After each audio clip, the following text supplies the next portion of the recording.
अब ओस्मोसिस और डिफ्यूजन को समझने के लिए आपको एक एक्सपेरिमेंट घर पे चाहे करके देख लीजिए आप लोग। आपको करना क्या होगा, आप दो कोई थम्स अप की खाली बोतल ले लीजिए। जैसे मान लीजिए आपके पास 2 बोतल मिलेगी, बोतल या कोई और भी ग्लास वगैरह भी ले सकते हैं आप कोई।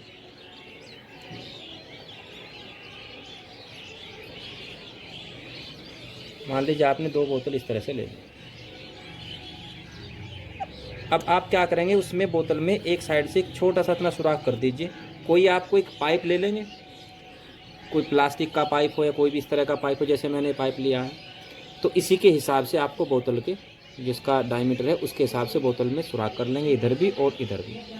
और उसके बाद ये जो पाइप है, इस पाइप को आप यहाँ फिक्स कर दीजिए दोनों बोतल में। और फिक्स करने के बाद इसको किसी ग्लू वगैरह से आप जो है चिपका देंगे। अच्छा, अब आपको करना क्या होगा, इसमें तो आप भर लीजिए प्योर वाटर और दूसरी बोतल में आप भर लीजिए शुगर का सॉल्यूशन। अच्छा, थोड़ी देर इसको रख दीजिए। अब उसके बाद चेक कीजिए, इसमें से वाटर लीजिए, थोड़ा इसको टेस्ट करके देख सकते हैं। इसमें से लीजिए सॉल्यूशन जो भी है, इसको टेस्ट करके देखेंगे आप। देखेंगे जो आपने शुगर सॉल्यूशन लिया था, वो जितना आपने मीठा लिया था अब वो उतना मीठा नहीं रहा। और इसमें आपने जो पानी लिया था वो पानी नहीं रहा, बल्कि दोनों की स्वीटनेस इक्वल हो गई है।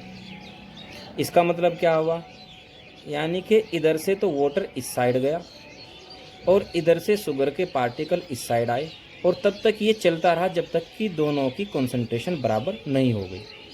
इसको तो बोलेंगे हम डिफ्यूज़न। तो डिफ्यूजन की डेफिनेशन क्या होगी, डिफ्यूज़न में एक स्पॉन्टेनियस फ्लो होता है। किसका फ्लो है, सोल्यूट का और सोलवेंट के पार्टिकल का। सोलवेंट के पार्टिकल प्योर सोलवेंट से सॉल्यूशन की तरफ चलते हैं और सोल्यूट के पार्टिकल सॉल्यूशन से प्योर सोलवेंट की तरफ चलते हैं। और तब तक चलते रहते हैं जब तक कि दोनों की कॉन्सेंट्रेशन इक्वल ना हो जाए।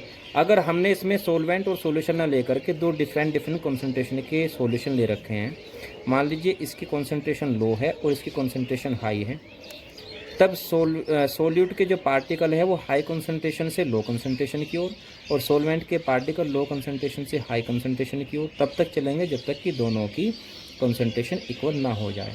तो डेफिनेशन क्या हो जाएगी इसकी, diffusion is the spontaneous flow of solute molecules from concentrated solution to dilute solution, या फिर कह सकते हैं from higher concentration to lower concentration, या फिर कह सकते हो from solution to solvent in the absence of semi permeable membrane. या इसको फिर से एक बार डिफाइन कर देता हूँ मैं, diffusion is the spontaneous flow of solute molecule from concentrated solution to dilute solution और from solution to pure solvent in the absence of semi permeable membrane. अच्छा, ये तो हुआ आपका डिफ्यूजन। अब आपको ओस्मोसिस के लिए भी एक एक्सपेरिमेंट करना है, सेम यही एक्सपेरिमेंट रहेगा। बस आपको करना क्या है, ये पाइप यहाँ से निकाल लीजिए आप और ये पाइप निकाल करके इस पर एक एग मेम्ब्रेन आपको इधर बांध देनी है। इधर जो है ना, आप एक एग मेम्ब्रेन इसमें बांध देंगे। एग मेम्ब्रेन कैसे निकालेंगे भाई, एक अंडे को ऊपर से आप तोड़ करके उसका योक निकाल लीजिए सारा, येलो कलर वाला, और उसके बाद उस अंडे को आप रख दीजिए किसी एसिड में, जैसे कि सिरके में भी आप रख सकते हैं, घर में अगर विनेगर हो तो उसमें आप डाल सकते हैं उसको। उसके बाद क्या होगा, अंडे के ऊपर का सारा खोल जो है वो सारा का सारा रिएक्शन कर लेगा एसिड से, कैल्शियम कार्बोनेट का होता है, अंदर से एक पन्नी की तरह का निकलेगा, वही आपकी एग मेम्ब्रेन होती है। वो इधर बांध के और अपना इंस्ट्रूमेंट फिर इसी तरह से तैयार कर लीजिए। अच्छा, इस एपेटस में इधर आपने क्या कर रखा है, इधर बांध लीजिए चाहे इधर बांध लीजिए, कोई फ़र्क नहीं पड़ता। आपने बांध रखी है एग मेम्ब्रेन, वो किस चीज़ का काम करेगी, उस सेमी परमेबल मेम्ब्रेन का काम करेगी। अब इसमें तो आप लीजिए वाटर और लगभग उसको आप यहाँ तक भर लीजिए और मार्क कर लीजिए कि हमने पानी यहाँ तक भरा हुआ था। दूसरी में आप ले लीजिए शुगर सॉल्यूशन और इसको छोड़ दीजिए कुछ टाइम के लिए। अब आप देखेंगे कि इधर से जो वाटर का लेवल था वो तो डाउन हो चुका है, वो नीचे चला गया, पहले यहाँ था, और जो शुगर सॉल्यूशन का लेवल है वो बढ़ जाता है और बढ़ करके ऊपर चला जाता है। और अगर आप टेस्ट करते हैं इसमें से, अगर पानी को लेकर के टेस्ट करेंगे वो पानी रहेगा। इधर जब आप टेस्ट करेंगे तो जो आपने शुगर सॉल्यूशन लिया था उसकी स्वीटनेस थोड़ी डिक्रीज़ हो जाएगी, घट जाएगी।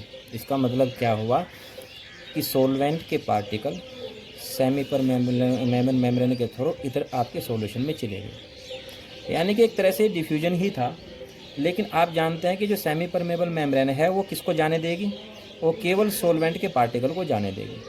यानी कि आपके जो सॉल्यूट के पार्टिकल है वो उधर आना चाहते थे, लेकिन बीच में क्या आ गई, बीच में आपके आ गई सेमी परमेबल मेम्ब्रेन। अब वो सॉल्वेंट के पार्टिकल को तो जाने देगी, लेकिन सॉल्यूट के पार्टिकल को नहीं, तो केवल किसका फ्लो होगा, सॉल्वेंट के पार्टिकल का फ्लो होगा। किधर से, प्योर सॉल्वेंट से सॉल्यूशन की तरफ। इसी को कहते हैं ऑस्मोसिस।